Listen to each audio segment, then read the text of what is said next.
question. If a tree falls in the forest and no one is around to hear it, does it make a sound?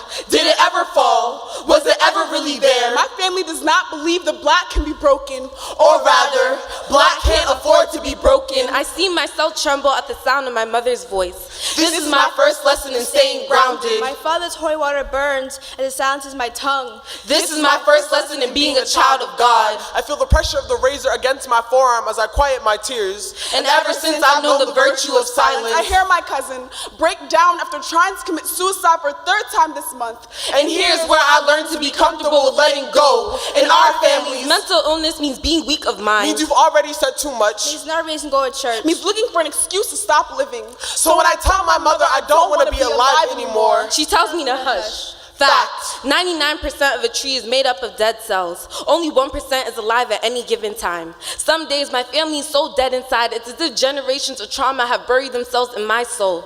These days it seems more like a burial ground because instead of healing, we've chosen to take our family secrets to the grave. What we made into a home is now death. Branches snap at the weight of all the burden that has been passed down to me. Trauma has twisted our trunk into a noose. Why do you think it's so hard to breathe, to cry out for help?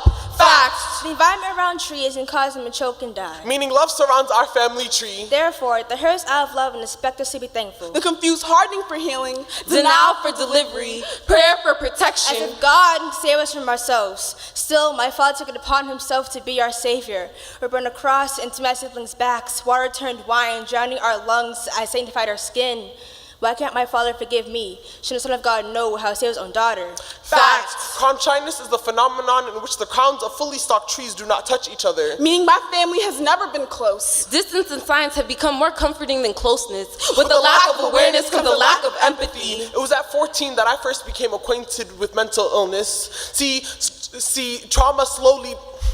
Sleepless nights began to erode at my soul. Depression and dead air became commonplace in my home, but problems only exist if you acknowledge them. So I learned to see skin and scar tissue the same. Secrets and illness continue to rot away at our core. Look how we use metaphors to humanize trees because we can't humanize our own families. Maybe because where I come from, customs dictate character, and our customs call for strength, call for resilience, call for denial, call for silence. Facts. Some trees have found a way to survive without their roots. Meaning we can survive without ours. The wind will catch us when the branches break beneath us. The elders say this is the weakest generation they've seen yet because we choose not to let the stigma paralyze us or leave a legacy of trauma for the next of kin. An Afghan proverb states that a tree does not move unless there is wind. Unless there is a force strong enough to uproot it. Unless change becomes necessary for survival. If a tree falls in the forest and no one is around to hear it, it speaks for itself and creates an echo. Which is to say, when our depression, when our anxiety, when our insomnia weaken us to the point of